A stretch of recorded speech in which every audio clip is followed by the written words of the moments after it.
చాలామంది అనుకుంటారు ధ్యానం చేస్తే ప్రపంచం వదిలేయాలి అని. అది అబద్ధం.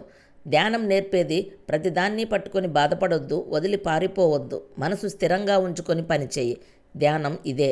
ధ్యానం అంటే జీవితాన్ని వదిలేయడం కాదు, జీవితాన్ని పూర్తిగా జీవించడం. ధ్యానం మిమ్మల్ని కొత్త వ్యక్తిని చేయదు, కానీ మీలో ఉన్న నిజమైన వ్యక్తిని బయటకు తీస్తుంది. అందుకే మార్పు నెమ్మదిగా ఉంటుంది, కానీ శాశ్వతంగా ఉంటుంది. భయం మరియు సందేహం మనలోని రెండు పెద్ద శత్రువులు. ధ్యానం నేర్పేది భయం ఒక ఊహ మాత్రమే, సందేహం ఒక రద్దు విధానం మాత్రమే అని. ధ్యానం ఒక్క రోజులో జీవితాన్ని మార్చదు, కానీ ప్రతిరోజు సాధన చేస్తే మనసు నిశ్శబ్దమవుతుంది, నిర్ణయాలు స్పష్టమవుతాయి, భయాలు గల్లంతవుతాయి. మీరు అసాధ్యాన్ని సాధిస్తారు. ఇది ఒక శాశ్వత మార్పు. మీరు ప్రపంచాన్ని గెలవాలనుకోవడం మొదలుపెట్టకండి. ముందుగా మీ మనసుని గెలవండి. అప్పుడు అసాధ్యం సుసాధ్యమవుతుంది. Thank you friends. ఇంకా ఇన్ఫర్మేషన్ కోసము వీడియో మీద ఉన్న లింక్ క్లిక్ చేయండి. ధ్యానం గురించి తెలుసుకోండి.